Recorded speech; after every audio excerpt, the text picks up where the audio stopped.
doing? I'm Will Ramierz. I'm going to show you how to tilt the cab on the Isuzu in case you need to check any fluids or do any basic maintenance to your truck.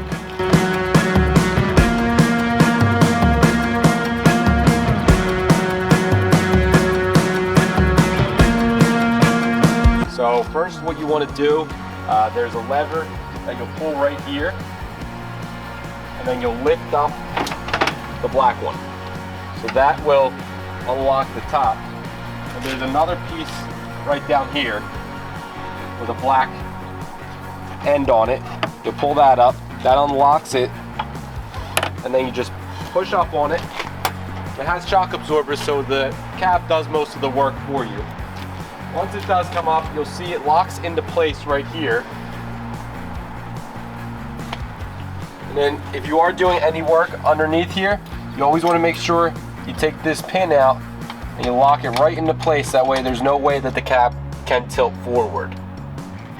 And then to close the cab, you're going to want to take the little key-shaped pin out. You're going to push in on here, and there's a handle here that you'll grab to bring the cab down. Push the pin, let it come down.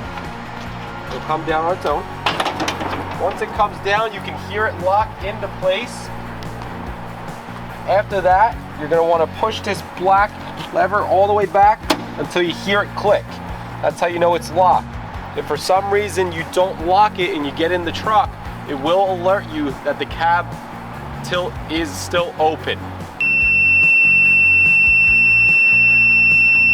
So that way, you pretty much get out and you want to lock that again. It's very dangerous to drive with that unlocked, and you'll notice it's unlocked because it'll be sticking out like this when you go to get in. Just push it down, you'll hear the click, that's it.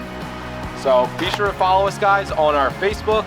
Like us on Facebook and Instagram for any video updates that we do, and to show all of our inventory that we have in stock, new and pre-owned, and all of our specialty builds that we do here in-house. So you can visit us at TruckSmartIsuzu.com. Thank you very much.